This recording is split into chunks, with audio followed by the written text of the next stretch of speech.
हाँ जी, सत श्री अकाल पंजाबियो। अज एक नवी वीडियो लैके फिर तुहाडे सामने आए हैं। सो जी अज की वीडियो ये मैं लैके आया खास करके अपने पंजाबी भाईचारे लिए। जिमें कि सानू पता ही आ 24 जनवरी को एक रिपोर्ट आई सी हिंडनबर्ग रिपोर्ट। हिंडनबर्ग रिपोर्ट आई सी गौतम अडानी तो जोड़ा असी जानते ही हाँ, सारे इंडिया वाले बाहरले भी जानते ही आ कि किद्दां ये इन्नी तरक्की कर रहा, इन्ना कुछ इन्हें खरीद लिया, ये पैसा कित्थों आ रहा सीगा ते किवें मतलब एक तरह के फ्रॉड कर करके बंदे ने एक तरह ना अपना एड्डा वड्डा साम्राज्य खड़ा कर लिया। सो अज इसे ते बड़ियां रिपोर्टां देखियां, पर मैं पंजाबी च नहीं कोई देखी जिद्दां किसे सोशल मीडिया ते जिथे मतलब चंगी तरह इस चीज़ को समझाया होवे। सो इस करके मैं एक खास करके रिपोर्ट लैके आया अपने पंजाबी वीरां भैणां लई।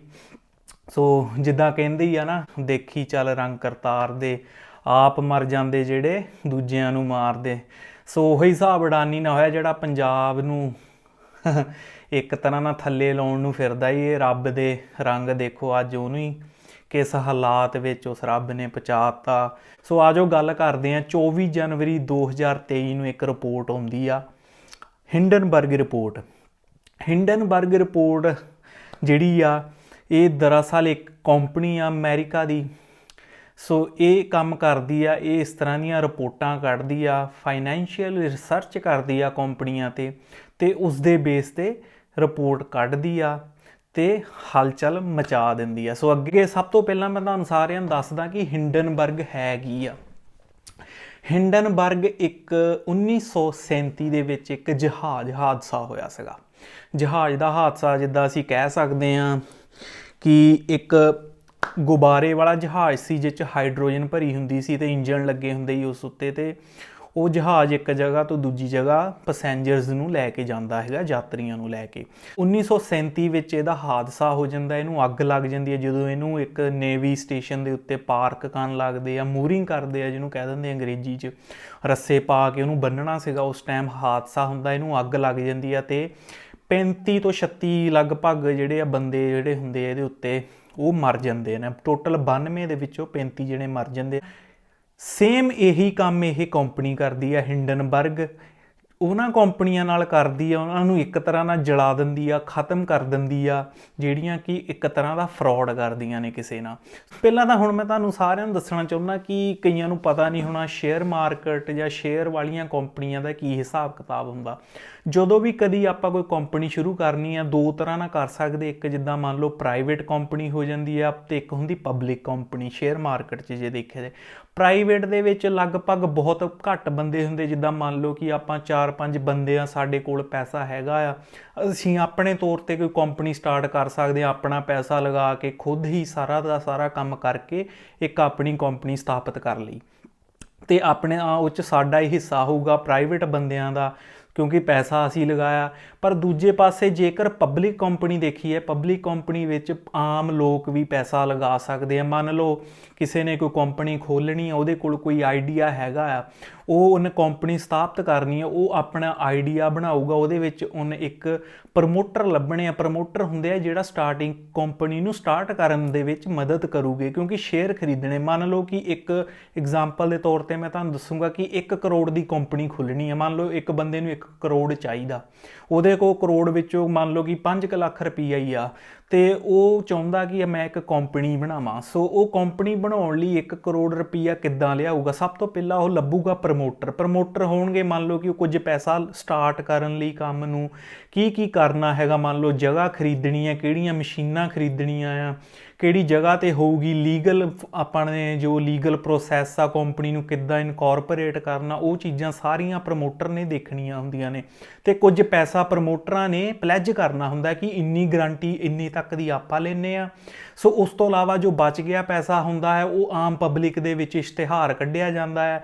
Company the memorandum of association ਬਣਾਇਆ ਜਾਂਦਾ, ਉਹਦੇ ਵਿੱਚ ਦੱਸਿਆ ਜਾਊਗਾ ਕਿ ਕਿਵੇਂ ਕਿਵੇਂ ਕੰਪਨੀ ਕੰਮ ਕਰੂਗੀ, ਕਿਵੇਂ ਕਿਵੇਂ ਰੈਵਨਿਊ ਜਨਰੇਟ ਹੋਊਗਾ। ਆਪਾਂ ਇਸ ਤਰ੍ਹਾਂ ਆਹ ਚੀਜ਼ ਵੇਚਾਂਗੇ ਮੰਨ ਲਓ, ਅਤੇ ਇਸ ਤੋਂ ਸਾਨੂੰ ਇੰਨਾ ਪੈਸਾ ਆਊਗਾ, ਸਾਡੇ ਇੰਨੇ ਖਰਚੇ ਹੋਊਗੇ, ਅਤੇ ਤੁਸੀਂ ਸਾਡੀ ਕੰਪਨੀ ਦੇ ਵਿੱਚ ਇਨਵੈਸਟ ਕਰੋ। ਅਤੇ ਫਿਰ ਆਮ ਲੋਕ ਉਸ ਕੰਪਨੀ ਵਿੱਚ ਸ਼ੇਅਰ ਖਰੀਦਦੇ ਨੇ। ਸ਼ੇਅਰ ਨੂੰ ਕਹਿ ਸਕਦੇ ਕਿ ਹਿੱਸਾ ਖਰੀਦ ਲੈਂਦੇ ਨੇ। ਉਹ ਭਾਵੇਂ 1 ਸ਼ੇਅਰ ਖਰੀਦੇ, 2 ਸ਼ੇਅਰ ਖਰੀਦੇ। ਸੋ ਇਸ ਤਰ੍ਹਾਂ ਨਾਲ ਆਮ ਲੋਕ ਵੀ ਉਸ ਕੰਪਨੀ ਦੇ ਵਿੱਚ ਆਪਣਾ ਪੈਸਾ ਲਾ ਸਕਦੇ ਤੇ ਹਿੱਸਾ ਪਾ ਸਕਦੇ ਨੇ। ਸੋ ਇਹਨੂੰ ਕਹਿੰਦੇ ਆ ਪਬਲਿਕ, ਜਿਸ 'ਚ ਆਮ ਪਬਲਿਕ ਦਾ ਲੱਗਿਆ ਹੁੰਦਾ। ਤੇ ਦੂਜੇ ਪਾਸੇ ਪ੍ਰਾਈਵੇਟ ਹੋ ਗਈ, ਜਿਸ 'ਚ ਜਿੱਦਾਂ ਕਿਸੇ ਕੋਲ ਵਾਧੂ ਪੈਸਾ ਹੈਗਾ ਆ, ਉਹ ਖੁਦ ਹੀ ਆਪਣਾ ਕੰਮ ਸਟਾਰਟ ਕਰ ਲੈਂਦੇ ਨੇ, ਉਸ ਨੂੰ ਇੱਕ ਤਰ੍ਹਾਂ ਆਪਾਂ ਦੂਜੇ ਪਾਸੇ ਰੱਖ ਦਿੰਦੇ ਪ੍ਰਾਈਵੇਟ। ਪਰ ਜਿਹੜੀ ਅੱਜ ਅਸੀਂ ਗੱਲ ਕਰਨੀ ਆ, ਉਹ ਕਰਨੀ ਆ ਪਬਲਿਕ ਲਿਸਟਡ ਕੰਪਨੀਆਂ, ਜਿਹੜੀਆਂ ਅਡਾਨੀ ਦੀਆਂ 7 ਆ, ਜਿਹੜੀਆਂ ਫਰੋਡ ਦੇ ਘੇਰੇ ਦੇ ਵਿੱਚ ਆਈਆਂ ਨੇ। ਸੋ ਸਭ ਤੋਂ ਪਹਿਲਾਂ ਤੁਹਾਨੂੰ ਦੱਸ ਦਈਏ ਹਿੰਡਨਬਰਗ। ਜਿੱਦਾਂ ਮੈਂ ਦੱਸਿਆ, ਹਿੰਡਨਬਰਗ ਇੱਕ ਤਰ੍ਹਾਂ ਦੀ ਰਿਸਰਚ ਕੰਪਨੀ ਹੈਗੀ ਆ ਅਮਰੀਕਾ ਦੀ, ਤੇ ਅਲੱਗ-ਅਲੱਗ ਕੰਪਨੀਆਂ ਜਿਨ੍ਹਾਂ ਤੇ ਇਹਨਾਂ ਨੂੰ ਸ਼ੱਕ ਪੈਂਦਾ ਹੈ ਕਿ ਇਹ ਕਿਸੇ ਤਰ੍ਹਾਂ ਦਾ ਫਰੋਡ ਕਰ ਰਹੀਆਂ ਨੇ, ਉਹਨਾਂ ਤੇ ਰਿਸਰਚ ਕਰਦੀਆਂ ਨੇ। ਹੁਣ ਹਿੰਡਨਬਰਗ ਜਿਹੜੀ ਆ, ਇਹ ਇੱਕ ਸ਼ਾਰਟ ਸੈਲਿੰਗ ਫਰਮ ਆ। ਹੁਣ ਸ਼ਾਰਟ ਸੈਲਿੰਗ ਫਰਮ ਹਰ ਕੋਈ ਕਹਿੰਦਾ ਰਹਿੰਦਾ short selling firm, short selling firm, ਕਿਸੇ ਨੂੰ ਪਤਾ ਲੱਗਦਾ ਨਹੀਂ ਕਿ ਸ਼ਾਰਟ ਸੈਲਿੰਗ ਦਾ ਮਤਲਬ ਕੀ ਆ। ਹੁਣ ਮੈਂ ਤੁਹਾਨੂੰ ਇਹ ਵੀ ਬੜੇ ਪੰਜਾਬੀ 'ਚ ਬੜੇ ਸੌਖੇ ਤਰੀਕੇ 'ਚ ਸਮਝਾਊਂਗਾ। ਸ਼ਾਰਟ ਸੈਲਿੰਗ ਦਾ ਮਤਲਬ ਹੋ ਜਾਂਦਾ ਕਿ ਮੰਨ ਲਓ ਮੈਂ ਅਡਾਨੀ, ਮੈਂ ਇੱਕ ਹਿੰਡਨਬਰਗ ਆ, ਮੰਨ ਲਓ ਫੋਰ ਐਗਜ਼ਾਮਪਲ ਮੈਂ ਹਿੰਡਨਬਰਗ ਆ, ਮੈਂ ਅਡਾਨੀ ਦੀ ਕੰਪਨੀ ਵਿੱਚ ਮੈਨੂੰ ਲੱਗਾ ਕਿ ਅਡਾਨੀ ਦੀ ਕੰਪਨੀ ਇੱਕ ਤਰ੍ਹਾਂ ਦਾ ਫਰੋਡ ਕਰ ਰਹੀ ਹੈ। ਇਹਨਾਂ ਦੇ ਸ਼ੇਅਰ ਮੰਨ ਲਓ ਕਿ ਹੈਗਾ ਤਾਂ 100 ਰੁਪਏ ਦਾ, ਪਰ ਇਹ ਨਹੀਂ ਚੱਕ ਚਕਾ ਕੇ ਉਹਨੂੰ ਕੀਤਾ ਪਿਆ 3000 ਦਾ ਫੋਰ ਐਗਜ਼ਾਮਪਲ। ਤੇ ਮੈਂ ਕੀ ਕਰਨਾ, ਮੈਂ ਉਹ 3000 ਦੇ ਸ਼ੇਅਰ ਖਰੀਦ ਲੈਣੇ। ਫਿਰ ਮੈਂ ਰਿਸਰਚ ਕੀਤੀ ਹੋਈ ਸੀ, ਮੈਨੂੰ ਪਤਾ ਸੀ ਇਹ 3000 ਦਾ ਸ਼ੇਅਰ ਹੈ ਨਹੀਂ ਗਾ, ਇਹਦੀ ਵੈਲਿਊ ਸਿਰਫ 100 ਰੁਪਈਆ। ਪਰ ਮੈਨੂੰ ਪਤਾ ਸੀਗਾ, ਮੈਂ ਕਿਸੇ ਨੂੰ ਕੁਛ ਨਹੀਂ ਦੱਸਿਆ ਕਿਉਂਕਿ ਮੈਂ ਰਿਸਰਚ ਕਰ ਲਈ। ਫਿਰ ਮੈਂ ਉਹਨੂੰ ਸ਼ਾਰਟ ਸੈਲਿੰਗ ਕਰ ਦੇਣਾ। ਸ਼ਾਰਟ ਸੈਲਿੰਗ ਦਾ ਮਤਲਬ ਹੋ ਗਿਆ ਮੈਂ ਥੋੜ੍ਹੇ ਸਮੇਂ ਲਈ ਵੇਚ ਦੇਣਾ। ਇਸ ਤਰ੍ਹਾਂ ਨਾ ਵੇਚਣਾ ਕਿ ਮੰਨ ਲਓ ਅੱਜ ਇੱਕ ਤਰੀਕ ਹੈਗੀ ਆ 24 ਫਰਵਰੀ, 24 ਫਰਵਰੀ ਨੂੰ ਮੈਂ ਵੇਚਤਾ ਕਿਸੇ ਨੂੰ, ਤੇ ਉਸ ਨੂੰ ਮੈਂ ਕਿਹਾ ਹੋਇਆ ਕਿ ਮੈਂ ਤੇਰੇ ਕੋਲੋਂ ਸੇਮ ਸ਼ੇਅਰ ਜਿੰਨੇ ਤੈਨੂੰ ਵੇਚੇ ਆ, ਮੈਂ ਤੇਰੇ ਤੋਂ 30 ਮਾਰਚ ਨੂੰ ਵਾਪਸ ਖਰੀਦਣੇ ਆ। ਹੁਣ ਦੇਖੋ ਕੀ ਖੇਲ ਹੁੰਦਾ, ਜਦੋਂ ਮੈਂ ਵੇਚ ਦੇਣੇ ਆ, ਮੈਂ ਸਾਰੀ ਦੀ ਸਾਰੀ ਰਿਪੋਰਟ ਆਪਣੀ ਜੋ ਰਿਸਰਚ ਕੀਤੀ ਸੀ ਉਹ ਆਮ ਪਬਲਿਕ ਕਰ ਦੇਣੀ। ਜਦੋਂ ਪਬਲਿਕ ਵਿੱਚ ਉਹ ਚੀਜ਼ ਆ ਜਾਂਦੀ ਆ, ਪਬਲਿਕ ਨੂੰ ਪਤਾ ਲੱਗ ਗਿਆ ਕਿ ਇਹ ਕੰਪਨੀ ਫਰੋਡ ਕਰ ਰਹੀ ਆ, ਉਹ ਸ਼ੇਅਰ ਵੇਚਣੇ ਸ਼ੁਰੂ ਕਰ ਦਿੰਦੇ, ਸ਼ੇਅਰ ਦਾ ਪ੍ਰਾਈਸ ਬਿਲਕੁਲ ਡਿੱਗ ਜਾਣਾ। ਹੁਣ ਮੰਨ ਲਓ ਮੈਂ ਉਸਨੂੰ 24 ਫਰਵਰੀ ਨੂੰ ਸ਼ੇਅਰ ਵੇਚਿਆ ਸੀਗਾ ਮੰਨ ਲਓ 3000 ਰੁਪਏ ਦਾ ਇੱਕ ਸ਼ੇਅਰ, ਉਹ ਹੁਣ 30 ਮਾਰਚ ਹੁੰਦੇ ਹੁੰਦੇ ਮੰਨ ਲਓ ਉਹਦੀ ਜਿਹੜੀ ਵੈਲਿਊ ਆ, ਉਹਦਾ ਮੁੱਲ ਆ ਗਿਆ 500 ਰੁਪਏ ਤੇ। ਹੁਣ ਮੈਂ ਉਸ ਤੋਂ ਵਾਪਸ ਜਿਹੜਾ 3000 ਦਾ ਵੇਚਿਆ ਸੀ, ਉਹ ਮੈਂ ਉਸ ਤੋਂ ਵਾਪਸ 30 ਮਾਰਚ ਨੂੰ 500 ਰੁਪਏ ਦਾ ਖਰੀਦ ਲੈਣਾ। ਇਹਨੂੰ ਕਹਿੰਦੇ ਆ ਸ਼ਾਰਟ ਸੈਲਿੰਗ। ਹੁਣ ਅੱਗੇ ਗੱਲ ਕਰਦੇ ਆ ਕਿ ਇਹ ਜਿਹੜੀ ਕੰਪਨੀ ਕਦੋਂ ਬਣੀ ਸੀ ਹਿੰਡਨਬਰਗ। ਹਿੰਡਨਬਰਗ ਕੰਪਨੀ ਬਣੀ ਸੀ 2017 ਵਿੱਚ। ਨੇਥਨ ਐਂਡਰਸਨ ਨੇ ਇਹ ਕੰਪਨੀ ਬਣਾਈ ਸੀ। ਨੇਥਨ ਐਂਡਰਸਨ ਕੌਣ ਸੀਗਾ? ਨੇਥਨ ਐਂਡਰਸਨ ਜੇ ਕਹਿ ਸਕਦੇ ਆ, ਇਹ ਸਟਾਰਟਿੰਗ ਵਿੱਚ ਇਜ਼ਰਾਈਲ ਦੇ ਵਿੱਚ ਕੰਮ ਕਰਦਾ ਰਿਹਾ। ਇਹ ਐਂਬੂਲੈਂਸ ਡਰਾਈਵਰ ਸੀਗਾ। ਇਜ਼ਰਾਈਲ ਤੋਂ ਬਾਅਦ ਇਹ ਫਿਰ ਅਮਰੀਕਾ ਆ ਗਿਆ ਸੀ। ਅਮਰੀਕਾ ਵਿੱਚ ਕੈਂਟਕੀ ਯੂਨੀਵਰਸਿਟੀ ਦੇ ਵਿੱਚ ਇਹਨੇ ਪੜ੍ਹਾਈ ਕੀਤੀ, ਉੱਥੋਂ ਇੰਟਰਨੈਸ਼ਨਲ ਬਿਜ਼ਨਸ ਪੜ੍ਹਿਆ। ਇੰਟਰਨੈਸ਼ਨਲ ਬਿਜ਼ਨਸ ਪੜ੍ਹਨ ਤੋਂ ਬਾਅਦ ਇਹ ਕਾਫੀ ਕੰਪਨੀਆਂ ਨਾਲ ਚਾਰਟਰਡ ਫਾਈਨੈਂਸ਼ੀਅਲ ਐਨਾਲਿਸਿਸਟ ਦਾ ਕੰਮ ਵੀ ਕੀਤਾ ਇਹਨੇ। ਉਹ ਕੰਮ ਕਰਨ ਤੋਂ ਬਾਅਦ ਫਿਰ ਇਹਨੂੰ 2017 ਦੇ ਵਿੱਚ ਆਪਣੀ ਕੰਪਨੀ ਬਣਾਈ ਸੀ ਹਿੰਡਨਬਰਗ, ਜਿਹੜੀ ਕਿ ਇੱਕ ਫਾਈਨੈਂਸ਼ੀਅਲ ਰਿਸਰਚ ਦਾ ਕੰਮ ਕਰਦੀ ਸੀ ਅਲੱਗ-ਅਲੱਗ ਕੰਪਨੀਆਂ ਤੇ ਇਸ ਤਰ੍ਹਾਂ ਦੀਆਂ ਜਿੱਦਾਂ ਰਿਪੋਰਟਾਂ ਕੱਢਦੀ ਸੀ। ਹੁਣ ਅੱਗੇ ਗੱਲ ਕਰੀਏ ਕਿ ਇਹਨਾਂ ਨੇ ਰਿਪੋਰਟ ਵਿੱਚ ਕੀ ਦੱਸਿਆ। ਰਿਪੋਰਟ ਦੇ ਵਿੱਚ ਇਹ ਨਹੀਂ ਦੱਸਿਆ ਕਿ ਇਹ ਜਿਹੜੀ ਅਡਾਨੀ ਇੰਟਰਪ੍ਰਾਈਜ਼ਸ ਹੈਗੀ ਆ, ਇਹਨਾਂ ਨੇ ਮਤਲਬ ਸਟਾਕ ਮੈਨੂਪੂਲੇਸ਼ਨ ਤੇ ਅਕਾਊਂਟਿੰਗ ਫਰਾਡ ਕਰਕੇ ਲਗਭਗ 218 ਬਿਲੀਅਨ ਡਾਲਰ ਦਾ ਘਪਲਾ ਕਰਕੇ ਆਪਣੇ ਸ਼ੇਅਰ ਦਾ ਜਿਹੜਾ ਮਾਰਕੀਟ ਵੈਲਿਊ ਵਧਾਈ ਹੋਈ ਆ। ਹੁਣ ਗੌਤਮ ਅਡਾਨੀ ਦੀ ਕਹਿੰਦੇ ਜਿਹੜੀ ਵੈਲਿਊ ਆ 120 ਬਿਲੀਅਨ ਡਾਲਰ ਤੇ ਸੀਗੀ ਇਸ ਰਿਪੋਰਟ ਆਉਣ ਤੋਂ ਪਹਿਲਾਂ। ਉਹ ਕਹਿੰਦੇ ਕਿ 100 ਬਿਲੀਅਨ ਡਾਲਰ ਜਿਹੜੀ ਵੈਲਿਊ ਸੀਗੀ ਉਹ ਪਿਛਲੇ 3 ਸਾਲਾਂ ਦੇ ਵਿੱਚ ਵਧੀ। ਸੋ ਇਸ ਤੋਂ ਕਹਿੰਦੇ ਕਲੀਅਰਲੀ ਉਦੋਂ ਹੀ ਪਤਾ ਲੱਗਦਾ ਕਿ ਜਿਹੜੇ 3 ਸਾਲ ਜਿਹੜੀ ਕੰਪਨੀ ਜਦੋਂ ਦੀ ਬਣੀ ਆ, ਇੰਨੇ ਸਾਲਾਂ ਵਿੱਚ, ਇੰਨੇ ਡੈਕੇਡਸ ਦੇ ਵਿੱਚ 20 ਬਿਲੀਅਨ ਤੇ ਸੀ, ਪਿਛਲੇ 3 ਸਾਲਾਂ ਦੇ ਵਿੱਚ ਉਹ 100 ਬਿਲੀਅਨ ਡਾਲਰ ਤੇ ਕਿੱਦਾਂ ਪਹੁੰਚ ਗਈ। ਉਹਨਾਂ ਨੇ ਆਪਣੀ ਰਿਸਰਚ ਵਿੱਚ ਕੀ ਦੱਸਿਆ, ਕਹਿੰਦੇ ਆਪਾਂ ਆਪਣੀ ਰਿਸਰਚ ਦੇ ਵਿੱਚ ਬਹੁਤ ਸਾਰੇ ਪੁਰਾਣੇ ਜਿਹੜੇ ਸੀਨੀਅਰ ਐਗਜ਼ੈਕਟਿਵ ਇਹਨਾਂ ਦੇ ਕੰਮ ਕਰਦੇ ਸੀਗੇ, ਜਿਹੜੇ ਪੁਰਾਣੇ ਇੰਪਲੋਈ ਸੀ ਵੱਡੇ ਲੈਵਲ ਤੇ ਵੱਡੀਆਂ ਪੋਜੀਸ਼ਨਸ ਤੇ ਸੀਗੇ, ਉਹਨਾਂ ਨਾਲ ਗੱਲ ਕੀਤੀ ਆ ਆਪਾਂ। ਕਹਿੰਦੇ ਹਜ਼ਾਰਾਂ ਡਾਕੂਮੈਂਟਸ ਦੇ ਥਰੂ ਗਏ ਆ, ਹਜ਼ਾਰਾਂ ਡਾਕੂਮੈਂਟਸ ਨੂੰ ਦੇਖਿਆ ਆ। ਉਸ ਤੋਂ ਇਲਾਵਾ ਲਗਭਗ 6 ਤੋਂ ਵੱਧ 6-7 ਜਗ੍ਹਾ ਕੰਟਰੀਆਂ ਦੇ ਵਿੱਚ ਵੀ ਗਏ ਆ, ਉਹਨਾਂ ਦੇ ਆਫਿਸ ਚੈੱਕ ਕੀਤੇ ਨੇ ਕਿ ਇਹਨਾਂ ਨੇ ਕਿੱਥੇ ਕੀ ਕੀਤਾ ਹੈ। ਸੋ ਕਹਿੰਦੇ ਜੇ ਆਪਾਂ ਇਹਨਾਂ ਦੀ ਦੇਖਿਆ ਜਾਏ ਮਾਰਕੀਟ ਵੈਲਿਊ ਜਿੰਨੀ ਹੈਗੀ ਆ, ਉਹਦੇ ਵਿੱਚੋਂ 85% ਇਹਨਾਂ ਦੀ ਸਪਾਈਕ ਕਰਕੇ ਦਿਖਾਈ ਹੋਈ ਆ। ਲਗਭਗ ਜੇ ਮੈਂ ਐਗਜ਼ਾਮਪਲ ਲਵਾਂ ਜੇ 100 ਰੁਪਏ ਦਾ ਸ਼ੇਅਰ ਆ ਤਾਂ ਉਹਦੇ ਵਿੱਚੋਂ 85 ਰੁਪਏ ਦਾ ਬਸ ਸਪਾਈਕ ਹੀ ਕੀਤਾ ਹੋਇਆ ਆ, ਅਸਲ ਵੈਲਿਊ ਸਿਰਫ 15 ਕੁ ਰੁਪਏ ਦੀ ਆ। ਬਾਕੀ ਉਹਨਾਂ ਨੇ ਦੱਸਿਆ ਕਿ ਇਹ ਡੈਟ ਫਿਊਲਡ ਗਰੋਥ ਆ। ਡੈਟ ਫਿਊਲਡ ਗਰੋਥ ਕੀ ਹੁੰਦੀ ਹੈ? ਡੈਟ ਫਿਊਲਡ ਕਹਿ ਸਕਦੇ ਕਿ ਜਿਵੇਂ ਕੋਈ ਕੰਪਨੀ ਹੁੰਦੀ ਆ, ਉਹ ਆਪਣਾ ਸ਼ੇਅਰ ਮਾਰਕੀਟ ਦੇ ਵਿੱਚ ਲਿਆਉਂਦੀ ਆ, ਸ਼ੇਅਰ ਦਾ ਪ੍ਰਾਈਸ ਮੰਨ ਲਓ 100 ਰੁਪਈਆ, ਫਿਰ ਇਹ ਕੀ ਕਰਦੇ ਆ? ਅਕਾਊਂਟਿੰਗ ਫਰੋਡ ਕਰਦੇ ਆ। ਅਕਾਊਂਟਿੰਗ ਫਰੋਡ ਕਰਾ ਕੇ ਫਿਰ ਉਸ ਸ਼ੇਅਰ ਦਾ ਪ੍ਰਾਈਸ ਮੰਨ ਲਓ 1000 ਰੁਪਈਆ ਕਰ ਦਿੰਦੇ ਆ। 1000 ਰੁਪਈਆ ਕਰਕੇ ਉਹ 1000 ਰੁਪਏ ਵਧੇ ਹੋਏ ਸ਼ੇਅਰ ਪ੍ਰਾਈਸ ਤੇ ਬੈਂਕਾਂ ਤੋਂ ਲੋਨ ਲੈਂਦੇ ਆ। ਮਤਲਬ ਕਿ ਝੂਠਾ ਮੂਠਾ ਰੇਟ ਵਧਾ ਕੇ ਕਿ ਦੱਸ ਕੇ ਸਾਡੀ ਕੰਪਨੀ ਦਾ ਜੀ ਇੰਨੇ ਵੈਲਿਊਏਸ਼ਨ ਹੈ, ਇਹਦੀ ਮਾਰਕੀਟ ਵੈਲਿਊ ਇੰਨੀ ਆ, ਤੁਸੀਂ ਸਾਨੂੰ ਇੰਨਾ ਲੋਨ ਦਿਓ। ਮਤਲਬ ਕਿ ਗਲਤ ਤਰੀਕੇ ਨਾਲ ਵੈਲਿਊ ਵੱਧ ਵਧਾ ਕੇ ਉਹ ਅੱਗਿਓਂ ਬੈਂਕਾਂ ਤੋਂ ਲੋਨ ਲਿਆ।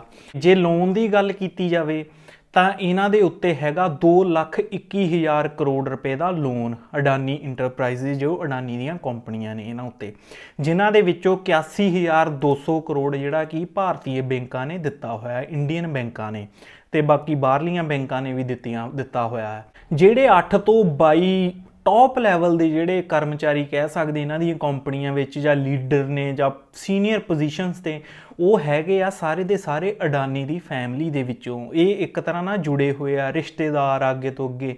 ਸੋ ਇਹ ਵੀ ਇੱਕ ਤਰ੍ਹਾਂ ਨਾਲ ਇੱਕ ਫਰੋਡ ਆ, ਇਹ ਇੱਕ ਤਰ੍ਹਾਂ ਨਾਲ ਫੈਮਿਲੀ ਬਿਜ਼ਨਸ ਚਲਾ ਰਹੇ ਨੇ। ਹਾਂਜੀ, ਜੇ ਗੱਲ ਕਰਦੇ ਆ ਰਾਜੇਸ਼ ਅਡਾਨੀ ਦੀ, ਰਾਜੇਸ਼ ਅਡਾਨੀ ਗੌਤਮ ਅਡਾਨੀ ਦਾ ਛੋਟਾ ਭਰਾ ਹੈਗਾ। ਇਹਦੇ ਉੱਤੇ 1999 'ਚ ਵੀ ਕੇਸ ਚੱਲਿਆ, ਇਹ ਉਦੋਂ ਵੀ ਗ੍ਰਿਫਤਾਰ ਹੋਇਆ ਸੀ, ਤੇ 2010 ਦੇ ਵਿੱਚ ਵੀ। ਇਹਨੇ ਕੀ ਕੀਤਾ ਹੈਗਾ, ਇਹ ਜਿੱਦਾਂ ਡਾਇਮੰਡ ਇੰਪੋਰਟ ਕਰਾਉਂਦੇ ਸੀਗੇ ਬਾਹਰਲੀਆਂ ਕੰਟਰੀਆਂ ਦਾ, ਜਿਹੜਾ ਡਾਇਮੰਡ ਆਉਂਦਾ ਸੀ ਉਹਦੇ ਵਿੱਚ ਇਹਨਾਂ ਨੇ ਫਰਜ਼ੀ ਦਸਤਾਵੇਜ਼ ਬਣਵਾਏ। ਕਸਟਮ ਟੈਕਸ ਪੈਂਦਾ ਜਦੋਂ ਕੋਈ ਚੀਜ਼ ਬਾਹਰੋਂ ਮੰਗਵਾਉਂਦੇ ਨੇ, ਉਹ ਚੁਰਾਇਆ, ਮਤਲਬ ਨਹੀਂ ਭਰਿਆ।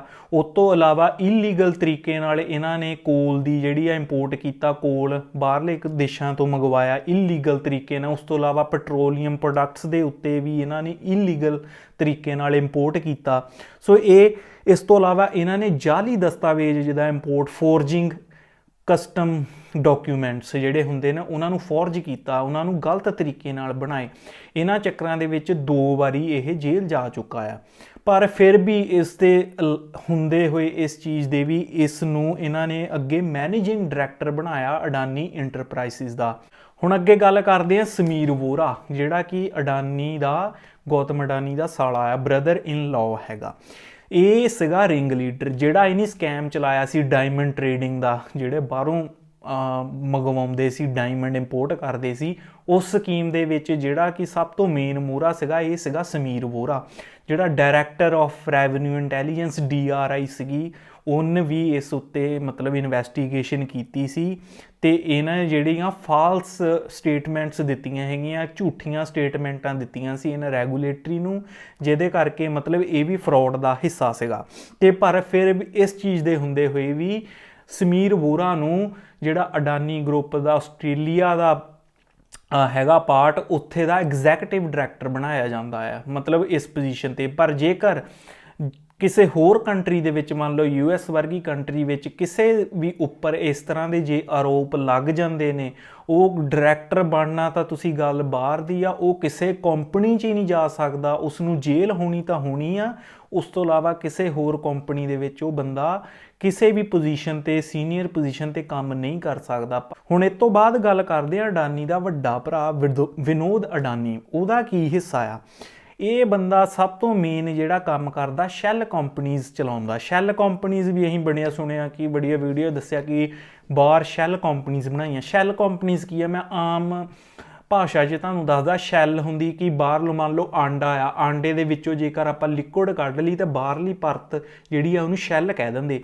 ਸੋ ਇਸੇ ਤਰ੍ਹਾਂ ਸ਼ੈੱਲ ਕੰਪਨੀਜ਼ ਉਹ ਹੁੰਦੀਆਂ, ਮਤਲਬ ਬਾਹਰੋਂ ਪਰਤ ਹੈਗੀ ਆ, ਅੰਦਰ ਕੁਝ ਵੀ ਨਹੀਂ ਹੈਗਾ, ਮਤਲਬ ਅੰਦਰੋਂ ਖਾਲੀ ਆ, ਸਿਰਫ ਦਿਖਾਵੇ ਦੇ ਤੌਰ ਤੇ ਕੋਈ ਕੰਪਨੀ ਬਣਾ ਦੇਣੀ ਤੇ ਜਿਹੜਾ 2 ਨੰਬਰ ਦਾ ਪੈਸਾ ਉਹ 'ਚ ਪਾ ਕੇ ਉਹੀ ਦੁਬਾਰਾ ਵਾਪਸ ਇੰਡੀਆ ਦੇ ਵਿੱਚ ਇਨਵੈਸਟ ਕਰਵਾ ਦੇਣਾ, ਉਹ ਹੁੰਦੀਆਂ ਸ਼ੈੱਲ ਕੰਪਨੀਜ਼। ਹੁਣ ਵਿਨੋਦ ਅਡਾਨੀ ਜਿਹੜਾ ਵੱਡਾ ਭਰਾ, ਗੌਤਮ ਅਡਾਨੀ ਦਾ, ਉਹਦੇ ਉੱਤੇ ਇਹੀ ਆਰੋਪ ਆ ਕਿ ਇਹ ਬਾਹਰ ਬਹਿ ਕੇ ਮੌਰੀਸ਼ੀਅਸ ਦੇ ਵਿੱਚ, ਸਿੰਗਾਪੁਰ ਦੇ ਵਿੱਚ, UAE ਜਿਹਨੂੰ ਕਹਿ ਸਕਦੇ ਦੁਬਈ ਵਾਲੇ ਯੂਨਾਈਟਿਡ ਅਰਬ ਐਮੀਰੇਟਸ ਜਿਹੜੀਆਂ ਹੈਗੀਆਂ, ਉਹ ਉਹਨਾਂ ਵਿੱਚ ਕੇਮਨ ਆਈਲੈਂਡਸ, ਕਰੀਬੀਅਨ ਆਈਲੈਂਡਸ, ਇਹਨਾਂ ਦੇ ਵਿੱਚ ਜਾ ਕੇ ਇਹਨਾਂ ਨੇ ਜਾਲੀ ਸ਼ੈਲ ਕੰਪਨੀਜ਼ ਬਣਾਈਆਂ ਹੋਈਆਂ ਜਿਨ੍ਹਾਂ ਦੀ ਐਗਜ਼ਿਸਟੈਂਸ ਹੈ ਨਹੀਂ, ਕਿ ਸਿਰਫ ਪੇਪਰਾਂ ਉੱਤੇ ਹੀ ਨੇ। ਉਹਨਾਂ ਦੇ ਵਿੱਚ 2 ਨੰਬਰ ਦਾ ਪੈਸਾ ਇੰਡੀਆ ਤੋਂ ਉੱਥੇ ਜਾਂਦਾ ਆ, ਉੱਥੇ ਜਿਹੜਾ ਉਹ ਬਲੈਕ ਮਨੀ ਨੂੰ ਵਾਈਟ ਕਰਕੇ ਉੱਥੇ ਦਾ ਪੈਸਾ ਵਾਪਸ ਇੰਡੀਆ ਦੀ ਅਡਾਨੀ ਦੇ ਵਿੱਚ ਇਨਵੈਸਟ ਕੀਤਾ ਜਾਂਦਾ ਹੈ। ਸੋ ਇਹ ਚੀਜ਼ ਦਾ ਜਿਹੜਾ ਮੇਨ ਸਾਰਾ ਦਾ ਸਾਰਾ ਕੰਮ ਸਾਂਭਦਾ ਉਹ ਵਿਨੋਦ ਅਡਾਨੀ ਆ। ਇਹਨਾਂ ਨੇ ਹਿੰਡਨਬਰਗ ਨੇ ਜਿਹੜੀ ਰਿਸਰਚ ਕੀਤੀ, ਕਹਿੰਦੇ ਕਿ ਆਪਾਂ 38 ਸ਼ੈਲ ਕੰਪਨੀਜ਼ ਤਾਂ ਮੌਰੀਸ਼ੀਅਸ ਦੇ ਵਿੱਚ ਹੀ ਇਹਦੀਆਂ ਪਾਈਆਂ ਗਈਆਂ ਨੇ, ਤੇ ਮੌਰੀਸ਼ੀਅਸ ਦੇ ਵਿੱਚ ਅਲੱਗ ਤੋਂ ਇੱਕ ਇਨਵੈਸਟੀਗੇਸ਼ਨ ਚੱਲ ਰਹੀ ਆ ਵਿਨੋਦ ਅਡਾਨੀ ਦੇ ਉੱਤੇ। ਉਸ ਤੋਂ ਇਲਾਵਾ ਜੇ ਗੱਲ ਕੀਤੀ ਜਾਵੇ, ਵਿਨੋਦ ਅਡਾਨੀ ਨੇ ਇਹਨਾਂ ਦੀਆਂ 13 ਵੈਬਸਾਈਟਾਂ, ਮਤਲਬ ਜਾਲੀ ਵੈਬਸਾਈਟਾਂ ਬਣਾਈਆਂ ਹੋਈਆਂ। ਜਿੱਦਾਂ ਉੱਦਾਂ ਜਿਸ ਨਾਮ ਤੋਂ ਕੰਪਨੀ ਬਣਾਈ ਆ ਉਸੇ ਤਰ੍ਹਾਂ ਦੀ ਇੱਕ ਵੈਬਸਾਈਟ ਬਣਾਤੀ ਰਲਦੀ ਮਿਲਦੀ, ਸਿਰਫ ਉੱਦਾਂ ਹੀ ਸ਼ੋਅ ਕਰਨ ਨੂੰ। ਪਰ ਜੇ ਐਗਜ਼ਿਸਟੈਂਸ ਦੇਖੀ ਜਾਵੇ, ਨਾ ਤਾਂ ਉਹਨਾਂ ਕੰਪਨੀਆਂ ਦਾ ਕੋਈ ਇੰਪਲੋਈ ਆ, ਨਾ ਕੋਈ ਔਨਲਾਈਨ ਇਹਨਾਂ ਦੀ ਪ੍ਰੈਜ਼ੈਂਸ ਆ। ਮਤਲਬ ਔਨਲਾਈਨ ਕੋਈ ਵੈਬਸਾਈਟ ਦੇ ਉੱਤੇ ਕੁਛ ਨਹੀਂ ਪਤਾ ਲੱਗਦਾ ਕੀ ਕਰਦੇ ਆ ਕੀ ਨਹੀਂ ਹੈਗਾ, ਇਹਨਾਂ ਦਾ ਓਪਰੇਸ਼ਨਸ ਕੀ ਆ। ਜੇ ਫਿਜ਼ੀਕਲ ਤੌਰ 'ਤੇ ਨਾ ਕੋਈ ਉਹਨਾਂ ਦਾ ਆਫਿਸ ਆ, ਜਿਹੜੇ ਆਫਿਸਾਂ ਦੇ ਦਿੱਤੇ ਗਏ ਆ, ਜੇ ਉੱਥੇ ਜਾ ਕੇ ਦੇਖਿਆ ਉੱਥੇ ਵੀ ਕੁਛ ਨਹੀਂ ਮਿਲਿਆ। ਸੋ ਹਿੰਡਨਬਰਗ ਦਾ ਕਹਿਣਾ ਕਿ ਸਾਰਾ ਦਾ ਸਾਰਾ ਮਤਲਬ ਇੱਕ ਤਰ੍ਹਾਂ ਦਾ ਫਰੋਡ ਚੱਲਦਾ ਪਿਆ ਆ। ਸਿਰਫ ਪੈਸਾ ਇੱਕ ਜਗ੍ਹਾ ਤੋਂ ਦੂਜੀ ਜਗ੍ਹਾ ਇਹ ਘੁਮਾਉਣ ਲਈ ਕੰਪਨੀਆਂ ਬਣਾਈਆਂ ਗਈਆਂ ਨੇ ਤੇ ਆਮ ਲੋਕਾਂ ਨੂੰ ਮੂਰਖ ਬਣਾਇਆ ਜਾਂਦਾ। ਤੇ ਜਿਹੜਾ ਇਹ ਫਰੋਡ ਕੀਤਾ ਆ, ਬਾਹਰੋਂ ਪੈਸਾ ਇੱਥੇ ਲਿਆਂਦਾ ਗਿਆ, ਸੇਬੀ ਉਹਦੇ ਉੱਤੇ ਜਾਂਚ ਕਰਦੀ ਪਈ ਆ। ਪਿਛਲੇ ਕਈ ਸਾਲਾਂ ਤੋਂ ਜਾਂਚ ਕਰਦੇ ਆ, ਕੁਛ ਸਾਲਾਂ ਤੋਂ ਜਾਂਚ ਚੱਲ ਰਹੀ ਆ। ਪਰ ਜਦੋਂ RTI ਪਾ ਕੇ ਪਤਾ ਕੀਤਾ ਜਾਂਦਾ, ਉਹੀ ਕਹਿ ਜਾਂਦੇ ਇਟ ਇਜ਼ ਅੰਡਰ ਇਨਵੈਸਟੀਗੇਸ਼ਨ, ਤੇ ਇਹਦੀਆਂ ਫਾਈਂਡਿੰਗਸ ਆਉਣਗੀਆਂ। ਹੁਣ ਸੇਬੀ ਕੀ ਆ, ਜਿੱਦਾਂ RBI ਸਾਰੀਆਂ ਬੈਂਕਾਂ ਨੂੰ ਗਵਰਨ ਕਰਦੀ ਆ, ਕੀ ਕਰਨਾ ਹੈ, ਮਤਲਬ ਉਹਨਾਂ ਨੂੰ ਦੱਸਦੀ ਆ, ਉਸ ਦੇ ਅਕੋਰਡਿੰਗ ਕੰਮ ਕਰਦੀਆਂ ਨੇ ਬੈਂਕਾਂ। ਰਿਜ਼ਰਵ ਬੈਂਕ ਆਫ ਇੰਡੀਆ ਦੇ ਅੰਡਰ ਉਸੇ ਤਰ੍ਹਾਂ ਜਿਹੜੀ ਸ਼ੇਅਰ ਮਾਰਕੀਟ ਹੈਗੀ ਉਹ ਸੇਬੀ ਦੁਆਰਾ ਕੰਟਰੋਲ ਕੀਤੀ ਜਾਂਦੀ ਹੈ। ਸੇਬੀ ਕੀ ਆ, securities and exchange board of India, securities exchange board of India ਜਿਹੜੀ ਹੈਗੀ ਆ, ਇਹ ਸਾਰਾ ਕੁਝ ਦੇਖਦੀ ਆ। ਤੇ ਅੱਗੇ ਗੱਲ ਕਰਦੇ ਆ ਕਿ ਇਹ ਅਡਾਨੀ ਇੰਟਰਪ੍ਰਾਈਜ਼ ਦੀਆਂ, ਅਡਾਨੀ ਦੀਆਂ ਕੰਪਨੀਆਂ, ਕੇਤਨ ਪਾਰਖ ਕਰਕੇ ਇੱਕ ਬੰਦਾ ਹੈ ਜਿਹੜਾ ਬਹੁਤ ਹੀ ਮਸ਼ਹੂਰ ਆ ਫਰੋਡ ਕਰਨ ਦੇ ਵਿੱਚ, ਸਟਾਕ ਮੈਨੀਪੂਲੇਸ਼ਨ ਕਰਨ ਦੇ ਵਿੱਚ। 14 ਐਂਟੀਟੀਜ਼, ਜਿੱਦਾਂ ਕਹਿ ਸਕਦੇ ਕਿ 14 ਅਡਾਨੀ ਦੀਆਂ ਕੰਪਨੀਆਂ ਦੇ ਜਿਹੜੇ ਇਹਨਾਂ ਨੇ ਆਪਣਾ ਪੈਸਾ ਜਾਂ ਸਾਰਾ ਸ਼ੇਅਰ ਸੀਗੇ ਉਹ ਕੰਟਰੋਲ ਕਰਦੇ ਸੀਗੇ। ਕੇਤਨ ਪਾਰਖ ਤਾਂ ਆਲਰੇਡੀ ਮਤਲਬ ਕਿ 2 ਨੰਬਰੀ ਬੰਦਾ ਸੀਗਾ। ਉਹ ਕੀ ਕਰਦਾ ਸੀ, ਇਹਨਾਂ ਨੂੰ ਇਹ ਸਾਰਾ ਹੈਂਡਲ ਕਰਦੇ ਹੋਏ ਸਟਾਕ ਮੈਨੀਪੂਲੇਸ਼ਨ, ਅਕਾਊਂਟਿੰਗ ਫਰੋਡ ਕਰਕੇ ਉਹਨਾਂ ਦੇ ਪੈਸੇ ਜਿਹੜੇ ਆ ਫਰੋਡ ਤਰੀਕੇ ਨਾਲ ਬਣਾਉਂਦੇ ਸੀਗੇ। ਸੋ ਇਸ ਕਰਕੇ ਇਹ ਅਡਾਨੀ ਦੀਆਂ ਜਿਹੜੀਆਂ ਕੰਪਨੀਜ਼ ਆ, ਇਹਨਾਂ ਨੂੰ ਇੱਕ ਵਾਰੀ ਬੈਨ ਵੀ ਕਰ ਦਿੱਤਾ ਗਿਆ ਸੀਗਾ ਸ਼ੇਅਰ ਮਾਰਕੀਟ ਦੇ ਵਿੱਚੋਂ। ਪਰ ਇਹ ਬਾਅਦ ਵਿੱਚ ਸਰਕਾਰ ਨੇ ਕੁਛ ਨਰਮਾਈ ਦਿਖਾਉਂਦੇ ਹੋਏ, 2007 ਦੀ ਗੱਲ ਹੈ ਜਦੋਂ ਕਾਂਗਰਸ ਸਰਕਾਰ ਸੀਗੀ, ਉਸ ਸਮੇਂ ਵਿੱਚ ਸੇਬੀ ਨੇ ਫਿਰ ਇਹਨਾਂ ਨੂੰ ਜਿੱਦਾਂ ਥੋੜ੍ਹੀ ਢਿੱਲ ਦਿੱਤੀ ਤੇ ਜਿਹੜਾ ਬੈਨ ਲੱਗਾ ਸੀ ਇਹਨਾਂ ਉੱਤੋਂ ਹਟਾ ਕੇ ਇਹਨਾਂ ਨੂੰ ਸਿਰਫ ਫਾਈਨ ਲਗਾ ਦਿੱਤਾ ਹੈਗਾ।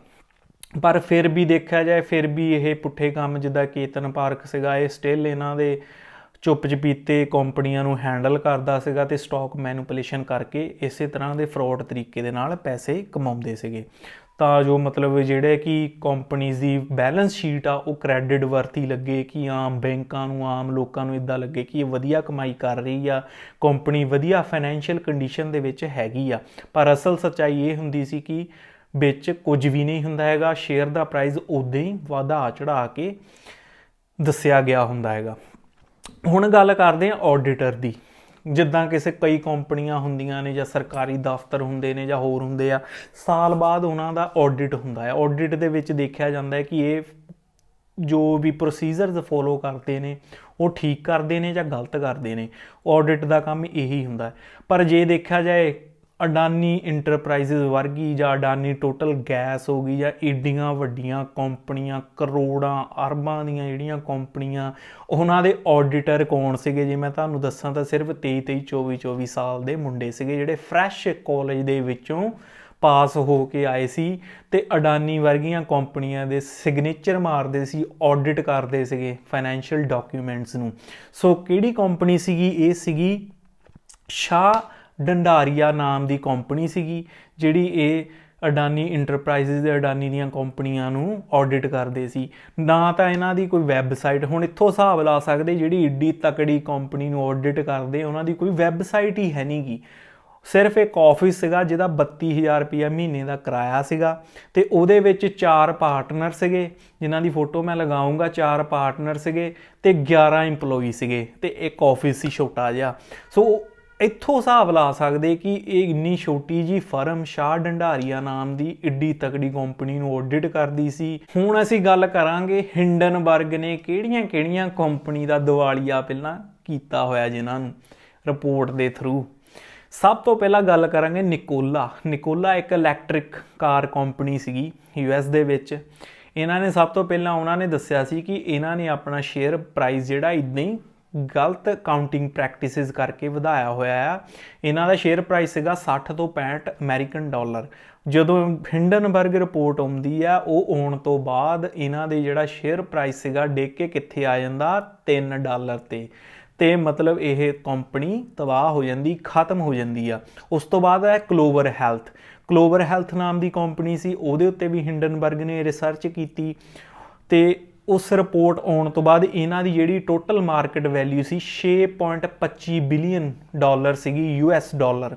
ਤੇ ਇਹ ਰਿਪੋਰਟ ਹਿੰਡਨਬਰਗ ਰਿਪੋਰਟ ਆਉਣ ਤੋਂ ਬਾਅਦ ਜਦੋਂ ਹਿੰਡਨਬਰਗ ਨੇ ਇਸ ਕੰਪਨੀ 'ਤੇ ਵੀ ਰਿਸਰਚ ਕੀਤੀ, ਇਹਨਾਂ ਦੀ 90% ਵੈਲਿਊ ਜਿਹੜੀ ਸੀ ਉੜ ਗਈ। 90% ਜਿਹੜਾ ਵੈਲਿਊ ਸੀ ਗਈ। ਮਤਲਬ ਜੇ ਫੋਰ ਐਗਜ਼ਾਮਪਲ 100 ਰੁਪਏ ਦਾ ਸ਼ੇਅਰ ਸੀਗਾ ਤਾਂ ਸਿਰਫ ਰਹਿ ਗਿਆ 10 ਦਾ। ਉਸ ਤੋਂ ਬਾਅਦ ਜੀਨੀਅਸ ਬ੍ਰਾਂਡ ਇੰਟਰਟੇਨਮੈਂਟ ਕਰਕੇ ਇੱਕ ਕੰਪਨੀ ਸੀਗੀ, ਉਹਨਾਂ ਦਾ ਸ਼ੇਅਰ ਸੀਗਾ 6.86 ਅਮਰੀਕਨ ਡਾਲਰ ਦਾ ਇੱਕ ਸ਼ੇਅਰ, ਮਤਲਬ 6.86 ਅਮਰੀਕਨ ਡਾਲਰ ਦਾ ਇੱਕ ਸ਼ੇਅਰ ਸੀਗਾ। ਜਦੋਂ ਹਿੰਡਨਬਰਗ ਨੇ ਆਪਣੀ ਰਿਸਰਚ ਕਰਕੇ ਇਹਨਾਂ 'ਤੇ ਵੀ ਰਿਪੋਰਟ ਕੱਢੀ, ਇਹਨਾਂ ਦਾ ਸ਼ੇਅਰ ਪ੍ਰਾਈਸ ਹੋ ਗਿਆ ਸੀਗਾ $1.5 ਤੇ ਆ ਗਿਆ, ਮਤਲਬ $1.5 ਦਾ। ਤੇ 2 ਮਹੀਨੇ ਦੇ ਵਿੱਚ 80% ਵੈਲਿਊ ਕੰਪਨੀ ਦੀ ਜਾਂਦੀ ਲੱਗੀ ਸੀ। ਤੇ 2018 ਵਿੱਚ ਇਹਨਾਂ ਨੇ ਇੱਕ ਯੈਂਗਸੇ ਰਿਵਰ ਪੋਰਟ ਐਂਡ ਲੌਜਿਸਟਿਕਸ ਕਰਕੇ ਇੱਕ ਕੰਪਨੀ ਸੀਗੀ ਚਾਈਨਾ ਦੇ ਵਿੱਚ, ਉਹਦੇ ਉੱਤੇ ਰਿਸਰਚ ਕੀਤੀ ਇਹਨਾਂ ਨੇ। ਹਿੰਡਨਬਰਗ ਵਾਲਿਆਂ ਨੇ ਦੱਸਿਆ ਕਿ ਇਹ ਵੀ ਕੰਪਨੀ ਇੱਕ ਫਰਾਡ ਕਰ ਰਹੀ ਆ। ਇਹ ਸਿਰਫ ਇਹਨਾਂ ਤੋਂ ਐਸਟ ਉਸਟ ਹੈ ਨਹੀਂ ਗੇ, ਇਹ ਦੱਸ ਰਿਹਾ ਕਿ ਸਾਡੇ ਜੰਗਲ ਆ, ਸਾਡੇ ਐਸਟ ਆ, ਉਹ ਐਸਟ ਕਾਗਜ਼ਾਂ ਦੇ ਵਿੱਚ ਹੀ ਹੈਗੀ, ਇਹਨਾਂ ਦੀ ਆਪਣੀ ਪ੍ਰੋਪਰਟੀ ਕੁਛ ਨਹੀਂ ਹੈਗੀ। ਇਹ ਵੀ ਮਤਲਬ ਗਲਤ ਤਰੀਕੇ ਨਾਲ ਅਕਾਊਂਟਸ ਬੈਲੈਂਸ ਸ਼ੀਟਾਂ ਦਿਖਾ ਕੇ ਫਰਾਡ ਕਰ ਰਹੇ ਆ। ਇਸ ਤੋਂ ਬਾਅਦ ਇਹ ਕੰਪਨੀ ਨੇ ਹਿੰਡਨਬਰਗ ਤੇ ਮਾਣਹਾਨੀ ਦਾ ਕੇਸ ਕਰਤਾ। ਮਾਣਹਾਨੀ ਦਾ ਕੇਸ ਕਰਨ ਤੋਂ ਬਾਅਦ ਇਹਨਾਂ ਨੇ ਪੂਰੀ ਰਿਸਰਚ ਹੋਰ ਕਰਕੇ ਹੋਰ ਰਿਪੋਰਟਾਂ ਕੱਢੀਆਂ ਤੇ ਆਪਣੀ ਚੀਜ਼ ਨੂੰ ਪ੍ਰੂਵ ਕੀਤਾ। ਤੇ ਤੁਸੀਂ ਮੰਨੋਗੇ ਕਿ ਇਸ ਕੰਪਨੀ ਨੂੰ ਨੈਸਡੈਕ ਜਿਹੜੀ ਅਮਰੀਕਾ ਦਾ ਸਟਾਕ ਐਕਸਚੇਂਜ ਆ ਉਹਦੇ ਵਿੱਚੋਂ ਹੀ ਕੱਢ ਦਿੱਤਾ ਗਿਆ ਹੈ ਤੇ ਇਹ ਵੀ ਕੰਪਨੀ ਜ਼ੀਰੋ ਕਰਤੀ। ਤੇ ਜਿੱਦਾਂ ਗੌਤਮ ਅਡਾਨੀ ਨੇ ਵੀ ਕਿਹਾ ਕਿ ਆਪਾਂ ਮਾਣਹਾਨੀ ਦਾ ਕੇਸ ਕਰਾਂਗੇ ਇਹਨਾਂ ਤੇ ਹਿੰਡਨਬਰਗ ਉੱਤੇ, ਉਹਨਾਂ ਨੇ ਕਿਹਾ ਤੁਸੀਂ ਕੇਸ ਕਰੋ। ਉਹ ਤਾਂ ਇਹਨਾਂ ਨੂੰ ਖੁੱਲ੍ਹਾ ਚੈਲੰਜ ਦੇ ਰਹੇ ਆ ਕਿ ਕਹਿੰਦੇ ਕੋਰਟ ਦੇ ਵਿੱਚ ਆਓ, ਜੇ ਕੋਰਟ ਦੇ ਵਿੱਚ ਤੁਸੀਂ ਆਓਗੇ ਉੱਥੇ ਤਾਂ ਤੁਹਾਨੂੰ ਜਿਹੜੀਆਂ ਆਪਾਂ ਸਬੂਤ ਮੰਗਣੇ ਆ ਕਿ ਆਹ ਚੀਜ਼ ਪ੍ਰੂਵ ਕਰੋ, ਤੁਹਾਨੂੰ ਪ੍ਰੂਵ ਕਰਨੀ ਪੈਣੀ ਆ, ਉਹ ਚੀਜ਼ਾਂ ਦੱਸਣੇ ਪੈਣੀਆਂ।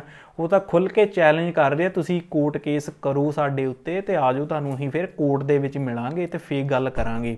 ਉਸ ਤੋਂ ਅੱਗੇ ਗੱਲ ਕਰਦੇ ਹਾਂ LIC ਦੀ। ਸਭ ਤੋਂ ਜ਼ਿਆਦਾ ਜਿੱਦਾਂ ਇੰਸ਼ੋਰੈਂਸ ਸੈਕਟਰ ਦੇ ਵਿੱਚੋਂ ਜੇਕਰ ਸਭ ਤੋਂ ਜ਼ਿਆਦਾ ਪੈਸਾ ਲਾਇਆ ਗਿਆ ਉਹ ਲਾਈਫ ਇੰਸ਼ੋਰੈਂਸ ਕਾਰਪੋਰੇਸ਼ਨ ਜਿਹੜੀ ਸਾਡੀ ਸਰਕਾਰ ਦੀ ਖੁਦ ਦੀ ਕੰਪਨੀ ਹੈ LIC, ਉਹਨੇ ਲਗਾਇਆ। ਮਤਲਬ 100% ਦੇ ਵਿੱਚੋਂ ਜੇਕਰ ਇੰਸ਼ੋਰੈਂਸ ਸੈਕਟਰ ਦੀ ਮੈਂ ਗੱਲ ਕਰ ਰਿਹਾ, ਇੰਸ਼ੋਰੈਂਸ ਸੈਕਟਰ ਪੂਰੇ ਇੰਡੀਆ ਦੇ ਵਿੱਚੋਂ 98% ਜੇਕਰ ਹਿੱਸੇਦਾਰੀ ਆ ਉਹ ਆ LIC ਦੀ, ਬਾਕੀ 2% ਹੋਰ ਇੰਸ਼ੋਰੈਂਸ ਸੈਕਟਰ ਦੀਆਂ ਕੰਪਨੀਆਂ ਉਹਨਾਂ ਨੇ ਲਾਇਆ। ਸੋ ਟੋਟਲ ਜਿਹੜੀ ਆਪਣੀ ਕਹਿ ਸਕਦੇ ਮਾਰਕੀਟ ਵੈਲਿਊ LIC ਦੀ ਹੈਗੀ ਆ 2,41,000 ਕਰੋੜ ਆ। ਤੇ ਇਹਨਾਂ ਨੇ ਲਗਭਗ ਉਹਦੇ ਵਿੱਚੋਂ 72,000 ਤੋਂ 73,000 ਕਰੋੜ ਜਿਹੜਾ ਆ ਅਡਾਨੀ ਦੀ ਕੰਪਨੀ ਵਿੱਚ ਲਾਇਆ ਹੋਇਆ। ਸੋ ਮਤਲਬ ਅੱਗੇ ਦੇਖਿਆ ਜਾਵੇ ਉਹ ਬਣਦਾ ਲਗਭਗ 1% ਤੋਂ ਵੀ ਘੱਟ ਬਣਦਾ। ਜਿੱਦਾਂ ਟੋਟਲ LIC ਦੀ ਵੈਲਿਊ ਕੱਢੀ ਜਾਵੇ ਤਾਂ ਉਹ 1% ਤੋਂ ਵੀ ਘੱਟ ਬਣਦਾ। ਬਟ ਸਟਿਲ ਇਹਦੇ ਕਰਕੇ LIC ਦੇ ਖੁਦ ਦੇ ਵੀ ਮਤਲਬ ਮਾਰਕੀਟ ਸ਼ੇਅਰ ਮਤਲਬ ਪ੍ਰਾਈਸ ਜਿਹੜਾ ਹੈਗਾ ਉਹ ਘਟ ਗਿਆ। ਲਗਭਗ 8-9% ਮਾਰਕੀਟ ਸ਼ੇਅਰ ਜਿਹੜਾ LIC ਦਾ ਵੀ ਘਟਿਆ।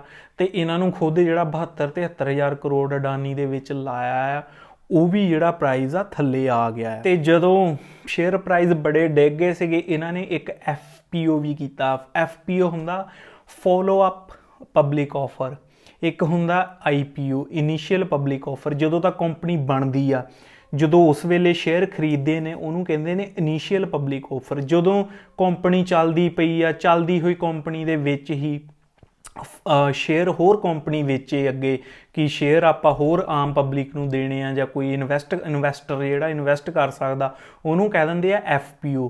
20,000 ਕਰੋੜ ਦਾ FPO ਇਹਨਾਂ ਨੇ ਸ਼ੁਰੂ ਕੀਤਾ ਸੀਗਾ, ਕਿ ਜਿਹੜਾ ਕਿ ਮਿੰਟੋ ਮਿੰਟ ਹੀ ਉਸੇ ਦਿਨ ਹੀ ਭਰਿਆ ਗਿਆ ਸੀ। ਮਤਲਬ 20,000 ਕਰੋੜ ਦੇ ਸ਼ੇਅਰ $3200 ਰੁਪਏ ਦਾ ਇੱਕ ਸ਼ੇਅਰ ਖਰੀਦ ਲਿਆ ਗਿਆ ਸੀ।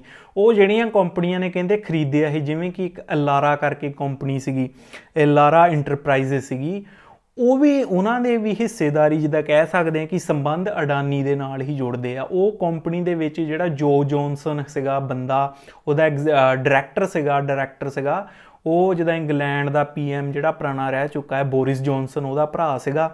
ਉਹਨੂੰ ਜਦੋਂ ਇਹ ਚੀਜ਼ਾਂ ਦੇ ਖੁਲਾਸੇ ਆਏ ਕਿ FPO ਦਿੱਤਾ ਗਿਆ 20,000 ਕਰੋੜ ਰੁਪਏ ਦਾ follow up public offer, share ਖਰੀਦ ਲਏ ਗਏ ਇਹਨਾਂ ਨੇ, ਕੱਢੇ ਅੱਗੇ ਮਿੰਟੋ ਮਿੰਟ ਹੀ ਖਰੀਦ ਲਏ ਗਏ, ਤੇ ਬਾਅਦ ਵਿੱਚ ਸ਼ੇਅਰਾਂ ਦਾ ਪ੍ਰਾਈਸ ਹੋਰ ਥੱਲੇ ਡਿੱਗੀ ਗਿਆ ਇੰਨਾ ਕੁਛ ਕਰਨ ਦੇ ਬਾਵਜੂਦ ਵੀ। ਪਰ ਫਿਰ ਇਹਨਾਂ ਨੇ FPO ਵਾਪਸ ਲੈ ਲਿਆ, ਕਹਿੰਦੇ ਅਸੀਂ ਮਤਲਬ ਇਹ ਚੀਜ਼ਾਂ ਸ਼ੇਅਰਾਂ ਦੇ ਪ੍ਰਾਈਸ ਡਿੱਗਦੇ ਹੋਏ ਦੇਖਦੇ ਆਪਾਂ ਜਿਹੜਾ FPO ਕੱਢਿਆ ਸੀ 20,000 ਕਰੋੜ ਰੁਪਏ ਦਾ, ਜਿਹੜਾ ਸਬਸਕ੍ਰਾਈਬ ਕੀਤਾ ਹੈਗਾ ਇਨਵੈਸਟਰਸ ਨੇ, ਉਹ ਆਪਾਂ ਉਹਨਾਂ ਨੂੰ ਪੈਸੇ ਵਾਪਸ ਕਰ ਦੇਣੇ ਤੇ ਆਪਾਂ ਇਹ FPO ਕੈਂਸਲ ਕਰ ਦੇਣਾ। ਕਿਉਂਕਿ ਸ਼ੇਅਰਾਂ ਦੇ ਪ੍ਰਾਈਸ ਇੰਨਾ ਡਿੱਗ ਗਿਆ, 3200 ਦੇ ਜਿਨ੍ਹਾਂ ਨੇ ਖਰੀਦੇ ਸੀਗੇ ਉਹ ਅਗਲੇ ਦਿਨ 2300 ਰੁਪਇਆ ਸ਼ੇਅਰ ਦਾ ਪ੍ਰਾਈਸ ਚੱਲ ਗਿਆ ਸੀਗਾ।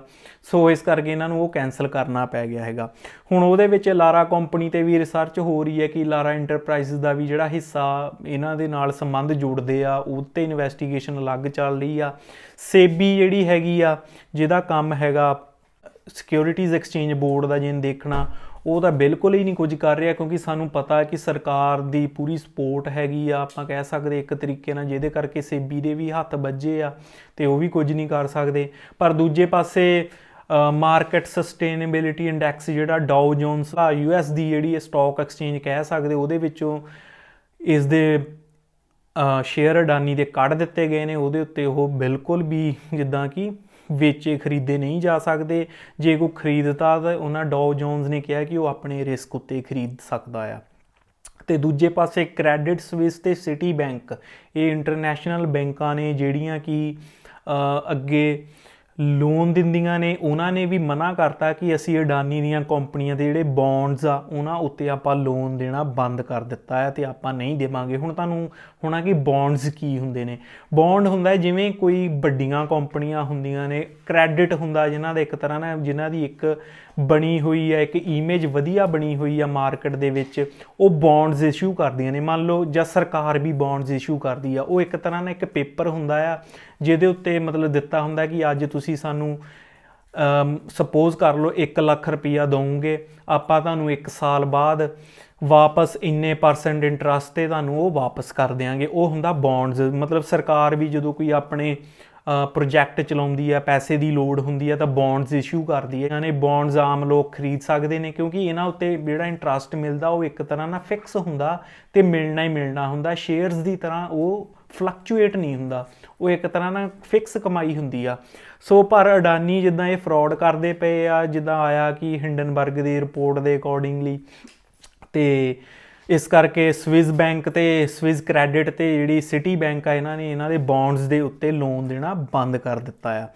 ਹੁਣ ਗੱਲ ਕਰਦੇ ਆ ਅਡਾਨੀ ਦਾ ਸ਼ੇਅਰ। ਕਿਸੇ ਟਾਈਮ ਇਹ 150 ਰੁਪਏ ਦਾ ਇੱਕ ਸ਼ੇਅਰ ਸੀ, ਫਿਰ ਇਹਨਾਂ ਦੀ ਬੱਲੇ ਬੱਲੇ ਹੁੰਦੀ ਹੈ, ਇਹਨਾਂ ਦਾ ਸ਼ੇਅਰ ਪ੍ਰਾਈਸ ਜਾਂਦਾ ਜੀ 4000 ਰੁਪਏ ਪ੍ਰਤੀ ਸ਼ੇਅਰ। 4000 ਤੱਕ ਚਲ ਗਿਆ ਸੀ। ਅਡਾਨੀ ਪਹੁੰਚ ਗਿਆ ਸੀਗਾ ਟੌਪ ਦੇ 3 ਰਿਚੈਸਟ ਬੰਦਿਆਂ ਦੇ ਵਿੱਚ, ਮਤਲਬ ਤੀਜੇ ਨੰਬਰ 'ਤੇ ਪੂਰੀ ਦੁਨੀਆ 'ਚ ਜੇਕਰ ਅਮੀਰ ਬੰਦਿਆਂ ਦੀ ਸੂਚੀ ਦੇਖੀ ਜਾਏ ਉਹ 'ਚ ਤੀਜੇ ਨੰਬਰ 'ਤੇ ਚਲ ਗਿਆ ਹੈਗਾ। ਕੁਛ ਸਮੇਂ ਲਈ ਇਹ 1 ਨੰਬਰ 'ਤੇ ਵੀ ਰਿਹਾ ਸੀਗਾ, ਕੁਛ ਕੁ ਘੰਟਿਆਂ ਲਈ, ਤੇ ਇਹਦਾ ਨੈੱਟਵਰਥ ਜੇ ਦੇਖਿਆ ਜਾਵੇ ਤਾਂ $120 ਬਿਲੀਅਨ ਤੱਕ ਚਲ ਗਿਆ ਸੀਗਾ। ਪਰ ਹੁਣ ਜੇ ਅੱਜ ਦੀ ਤਰੀਕ 'ਚ ਦੇਖਿਆ ਜਾਏ $150 ਰੁਪਏ ਪ੍ਰਤੀ ਸ਼ੇਅਰ ਤੋਂ 4000 ਗਿਆ, ਤੇ ਅੱਜ ਦੀ ਤਰੀਕ ਵਿੱਚ ਇਹਨਾਂ ਦੇ ਸ਼ੇਅਰ ਦਾ ਪ੍ਰਾਈਸ ਆ ਗਿਆ ਹੈਗਾ 1300 ਰੁਪਏ ਪ੍ਰਤੀ ਸ਼ੇਅਰ, ਤੇ ਇਹ ਹੁਣ 33ਵੇਂ ਨੰਬਰ 'ਤੇ ਚਲ ਗਿਆ ਅਮੀਰ ਲੋਕਾਂ ਦੀ ਸੂਚੀ ਵਿੱਚ। ਅੱਜ ਦੇ ਟਾਈਮ ਵਿੱਚ ਇਹ 33ਵੇਂ ਨੰਬਰ 'ਤੇ ਹੈਗਾ ਆ। ਤੇ ਹੁਣ ਹਿੰਡਨਬਰਗ ਇਹ ਕਹਿੰਦੀ ਆ ਕਿ ਆਮ ਲੋਕ ਜੀ ਇਹਨਾਂ ਦੇ ਖਿਲਾਫ ਕੁਝ ਨਹੀਂ ਬੋਲ ਸਕਦੇ, ਨਾ ਤਾਂ ਸਿਟੀਜ਼ਨ ਕੋਈ ਬੋਲ ਸਕਦਾ, ਨਾ ਇਨਵੈਸਟਰ ਬੋਲ ਸਕਦਾ, ਨਾ ਕੋਈ ਜਿਹੜਾ ਹੈਗਾ ਜਰਨਲਿਸਟ ਆ ਨਾ ਉਹ ਬੋਲ ਸਕਦੇ, ਨਾ ਕੋਈ ਪੋਲੀਟੀਕਲ ਪਾਰਟੀ ਵਾਲੇ ਬੋਲ ਸਕਦੇ, ਕਿਉਂਕਿ ਇਹਨਾਂ ਦੀ ਪੂਰੀ ਤੂਤੀ ਬੋਲਦੀ ਹੈ ਸਰਕਾਰ ਦੇ ਵਿੱਚ।